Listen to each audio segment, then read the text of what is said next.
Hi hello എല്ലാവർക്കും നമസ്കാരം. അപർണയാണ്.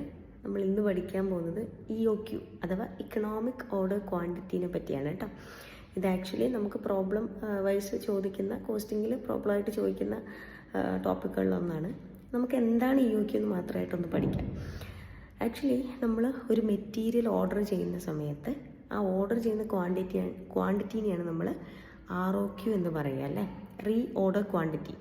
അതായത് നമ്മൾ മെറ്റീരിയലിൻ്റെ ആവശ്യം വരുമ്പോൾ അത് പർച്ചേസ് ചെയ്യുന്ന ആ ക്വാണ്ടിറ്റീനെയാണ് ROQ എന്ന് പറയുക. അങ്ങനെ പർച്ചേസ് ചെയ്യുന്ന സമയത്ത് പർച്ചേസ് പ്രൈസ് കൂടാതെ നമുക്ക് രണ്ട് കോസ്റ്റുകൾ വരുന്നുണ്ട്. ഒന്ന് ഓർഡറിങ് കോസ്റ്റ്, രണ്ട് ക്യാരിയിങ് കോസ്റ്റ് എന്ന് പറയും. അതായത് ഓർഡറിങ് കോസ്റ്റ് എന്ന് പറഞ്ഞാൽ നമുക്ക് ആ ഓർഡറിന് വേണ്ടിയിട്ട് ചിലവാകുന്ന കോസ്റ്റും, ക്യാരിയിങ് കോസ്റ്റ് എന്ന് പറഞ്ഞാൽ നമ്മൾ ഈ വാങ്ങിക്കുന്ന ക്വാണ്ടിറ്റി ഓഫ് മെറ്റീരിയൽ നമ്മളുടെ സ്റ്റോറിൽ ക്യാരി ചെയ്യാൻ വേണ്ടിയിട്ട് നമുക്കാവുന്ന കോസ്റ്റും. ഈ രണ്ട് കോസ്റ്റുകളും ഏറ്റവും മിനിമം ആയിട്ടുള്ള ROQന് നമ്മൾ EOQ അഥവാ ഇക്കണോമിക് ഓർഡർ ക്വാണ്ടിറ്റി എന്ന് പറയും.